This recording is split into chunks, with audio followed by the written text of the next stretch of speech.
Hello বন্ধুরা, চলে এসেছি নতুন আর একটা রেসিপি ভিডিও নিয়ে। আর আজকের এই রেসিপি খুব সহজ আর বাড়িতেই বানাতে পারবে কোনো রকম তন্দুর ভাটি বা ছাড়া। তো চলে এসেছি, একদম পুরো দেখতেই পাচ্ছ নরম তুলতুলে মশলা কুলচার রেসিপি নিয়ে। একদম ফ্রাই প্যান বা তাওয়ার মধ্যে কিভাবে বানাবে, তো সেটা আমি তোমাদেরকে পুরো ভিডিওটা দেখাবো। তো চলো, যারা আমাকে চেনো না তাদেরকে বলে রাখি, আমি মনোজ, আর তোমরা দেখছো মনোজের রান্নাঘর ইউটিউব চ্যানেল। যদি ভিডিওটা ভালো লেগে থাকে তাহলে অবশ্যই একটা লাইক করে দিও। চ্যানেলে নতুন হলে চ্যানেলটা সাবস্ক্রাইব করে অবশ্যই পাশে থেকো। এরকম নতুন নতুন রেসিপির ভিডিও তোমরা হামেশাই দেখতে পাবে। তো চলো, আজকের ভিডিওটা শুরু করছি। তারপরে তোমাদেরকে পুরোটা দেখতে থাকো। তো মশলা কুলচা বানানোর জন্য সবার প্রথমে আমি এখানে একটা গামলার মধ্যে 500 গ্রাম ময়দা নিয়ে নিয়েছি, পরিমাণ মতো নুন দিয়ে দিলাম, আর 1.5 চামচ বেকিং পাউডার ব্যবহার করেছি। আপনারা চাইলে এখানে ইস্ট ব্যবহার করতে পারেন, আমি এখানে বেকিং পাউডারটাই ব্যবহার করেছি। তো এবার সবগুলোকে একটু ভালো করে মিক্স করে নিলাম। এবার এখানে দিয়ে দিচ্ছি 100 গ্রাম মতন ফ্যাটানো টক দই। ফ্যাটানো টক দই দিলে এটা একটু টক ভাবটা আসে, সেই জন্য টক দইটা অবশ্যই এখানে ব্যবহার করা উচিত। আর এখানে আমি দিয়ে দেব 1.5 চামচ মতন চিনির গুঁড়ো। আমি আপনারা চাইলে এমনি চিনিও দিতে পারেন, চিনি দিলে একটু দানা দানা থাকে, তো সেই জন্য আমি এখানে চিনিটা গুঁড়ো করে নিয়েছি। এবার এখানে 1 কাপ দুধ, হাফ কাপ দুধ আর হাফ কাপ জল একটা মিক্স করে রেখেছিলাম, তো সেটার সাথেই মিক্স করে আমি এটা পুরো ময়দাটাকে মেখে নেবো। তো যদি মনে হয় যে খুব নরম হয়ে গেছে, আপনারা ময়দা ব্যবহার করতে পারেন। আর যদি মনে হয় যে শক্ত হয়ে গেছে, তাহলে সামান্য জল ব্যবহার করতে পারেন। আর ঠিক এরকম একটা নরম ডো তৈরি করতে হবে। এবার ময়দাটা মাখা কমপ্লিট হয়ে গেলে আমি এখানে দিয়ে দিচ্ছি 50 ml মতন সাদা তেল বা রিফাইন তেল। তো এটাকে দেওয়ার পর আবার এটাকে একটু ভালো করে মেখে নেব। তো আমার এখানে ময়দাটা মাখা কমপ্লিট। একটা পরিষ্কার কাপড়কে আমি এখানে হালকা জল ভিজিয়ে ঢাকনা দিয়ে মিনিমাম 45 মিনিটের মতন রেখে দেব। এবার যতক্ষণ ময়দাটা 45 মিনিটের জন্য, ততক্ষণ আমি এখানে এখানে মশলা কুলচার মশলাটা বানিয়ে নেব। আমি এখানে একটা আলুকে সেদ্ধ করে নিয়েছিলাম, একটু বড় সাইজের আলুই নিয়েছিলাম। তো এখানে দেখতে পাচ্ছেন আমি এরকম গ্রেট করে নিলাম যাতে দানা দানা না থাকে। আর এখানে একটা গ্রেট করে নিয়েছি গাজর, আর কিছুটা ধনেপাতা কেটে নিয়েছি। এখানে আমি 50-50% করে গাজর আর ধনেপাতাটা এখানে দিয়ে দিলাম, কিছুটা রেখে দিতে হবে। আর এখানে দিয়ে দিচ্ছি পরিমাণ মতো নুন, আর অল্প সামান্য পরিমাণ গরম মশলার গুঁড়ো, আপনারা যে কোনো গরম মশলার গুঁড়ো ব্যবহার করতে পারেন। এবার এটাকে ভালো করে আমি মশলাটা রেডি করে নিচ্ছি। তো এখানে আমার মশলাটা পুরো রেডি কমপ্লিট হয়ে গেছে, এই যে দেখতে পাচ্ছেন ময়দা আলুটা মাখা কমপ্লিট। এবার চলুন দেখাচ্ছি আপনাদেরকে।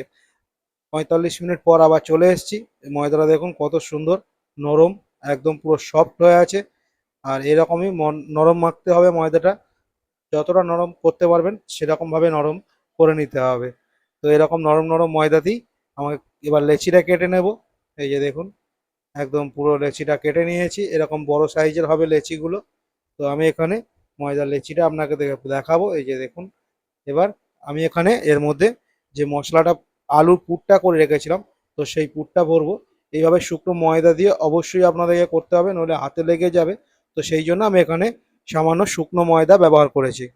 এবার শুকনো ময়দা ব্যবহার করার পর এর আগে একটা শেপ দিচ্ছি, দেখতে পাচ্ছেন, যাতে পুরটা ভরতে সুবিধা হয়। তো সেই কারণেই এরকম একটা বানিয়ে নেওয়ার পর বাটির মতন।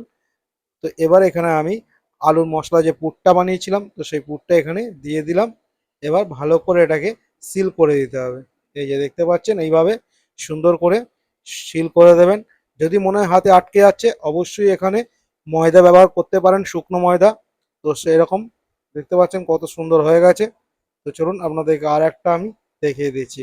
এইভাবে দিয়ে তারপরে ভালো করে মুড়ে দিতে হবে সুন্দর করে, যাতে ফেটে না যায় সেদিকটা অবশ্যই খেয়াল রাখবেন, কারণ কুলচাটা ফেটে বেরিয়ে গেলে খুব সমস্যা হয়।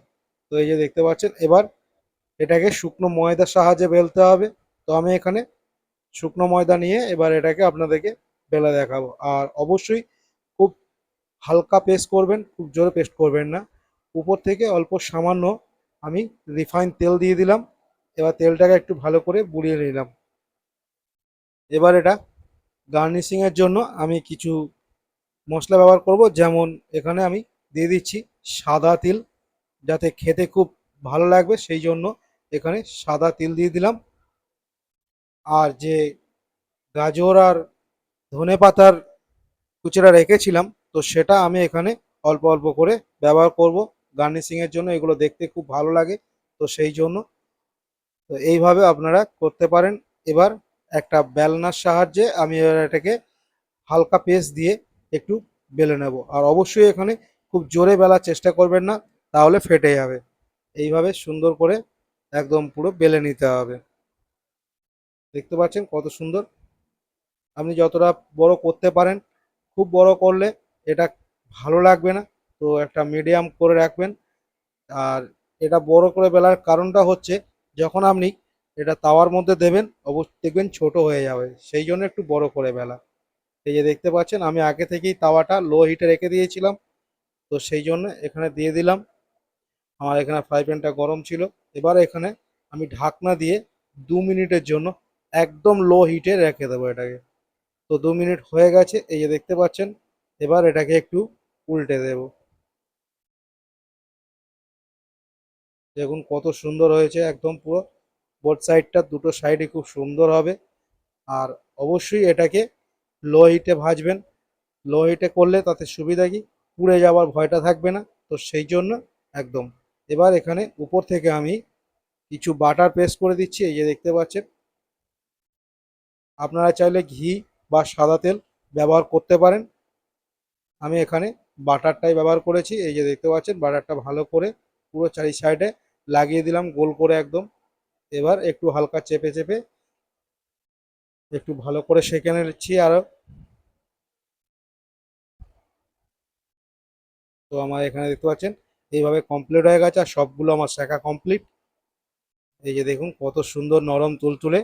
তো অবশ্যই যদি ভিডিওটা ভালো লেগে থাকে তাহলে একটা লাইক করবেন, চ্যানেলে নতুন হলে চ্যানেলটা সাবস্ক্রাইব করে দেবেন।